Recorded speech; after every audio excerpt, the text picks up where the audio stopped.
Ibu Bapak sekalian, kita semua memahami bahwa dunia berubah luar biasa.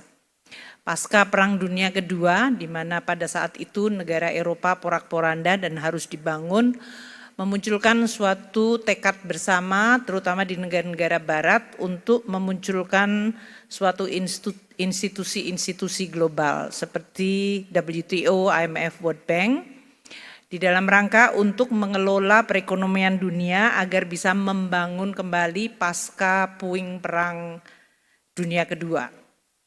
Sekarang ini seluruh institusi global ini menjadi kurang efektif atau bahkan tidak efektif karena shareholder utamanya yaitu G7 terutama Amerika Serikat sendiri yang melahirkan institusi ini sekarang tidak lagi percaya pada institusi yang dibuat. Sehingga memunculkan suatu sistem yang sifatnya unilateral.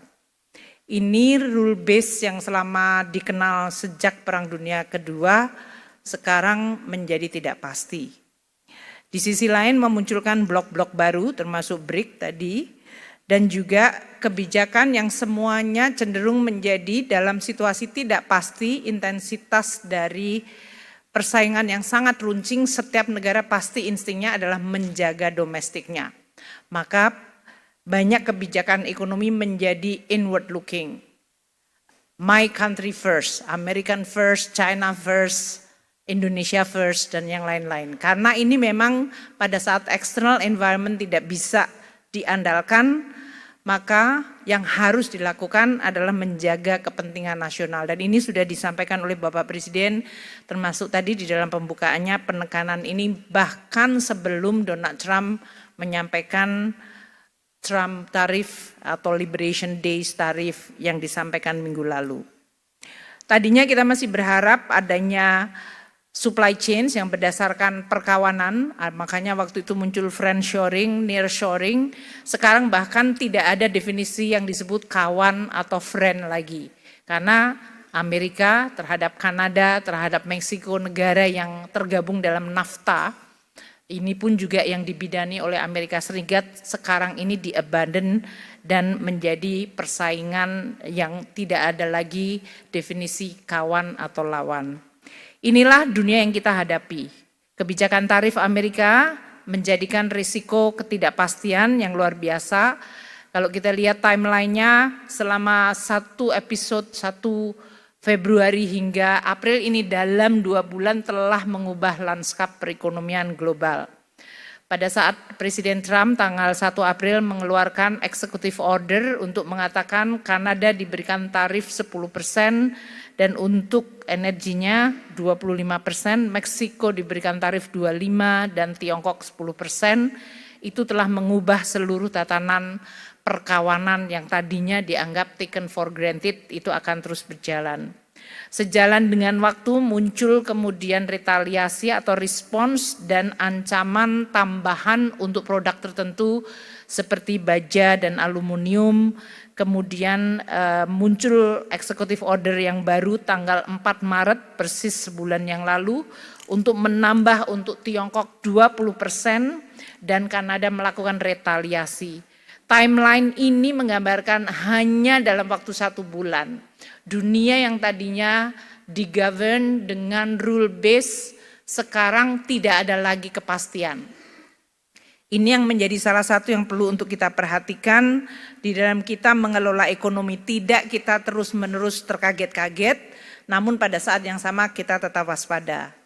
Tarif resiprokal yang disampaikan oleh Amerika terhadap 60 negara menggambarkan cara penghitungan tarif tersebut yang saya rasa semua ekonom yang sudah belajar ekonomi tidak bisa memahami. Jadi ini juga sudah tidak berlagu lagi ilmu ekonomi. Yang penting pokoknya tarif duluan. Karena tujuannya adalah menutup defisit. Tidak ada ilmu ekonominya di situ. Menutup defisit itu artinya saya tidak ingin tergantung atau beli kepada orang lain lebih banyak dari apa yang saya bisa jual kepada orang lain. Itu is purely transactional. Enggak ada landasan ilmu ekonominya. Jadi teman-teman ini ada ICI di sini, mohon maaf tidak berguna Pak ilmunya hari-hari ini.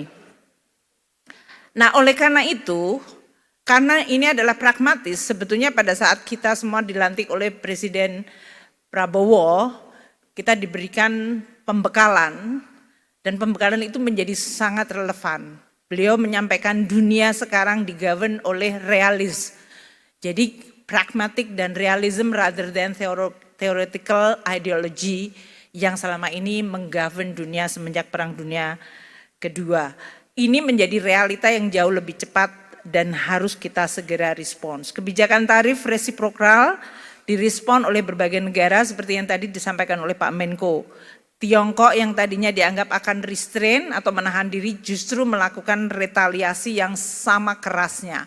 Dan ini menimbulkan suatu eskalasi, makanya pemburukan di pasar uang dalam 2 hari terakhir ini karena respons kedua sesudah RRT menyampaikan retaliasi. Sesudah RRT menyampaikan retaliasi, Presiden Trump dengan Twitter mengatakan saya akan menaikkan lagi tarifnya menjadi 50%. So ini adalah eskalasi yang belum berakhir dan karena ini sudah menyangkut presiden dengan presiden, biasanya akan sangat sulit untuk face savingnya.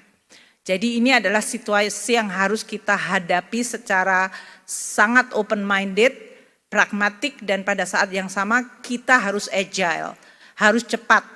Seperti yang disampaikan Bapak Presiden dan Pak Menko tadi. Policy apa yang bisa kita lakukan segera dan bisa mengoreksi atau menggunakan opportunity harus bisa kita lakukan sekarang. Uni Eropa sebetulnya belum retaliasi tapi sudah ada di dalam paket. Tapi ini sebetulnya untuk salvo pembuka untuk renegosiasi. Kanada sudah melakukan retaliasi. Jadi berbagai negara yang lain mungkin lebih kepalanya dingin dengan pendekatan diplomasi dan negosiasi. Tapi not necessarily hasilnya juga menyenangkan karena seperti Vietnam yang mengatakan promise untuk 0% tarif dikatakan itu tidak memadai karena non tarif barrier juga menjadi salah satu bagian yang menjadi negosiasi.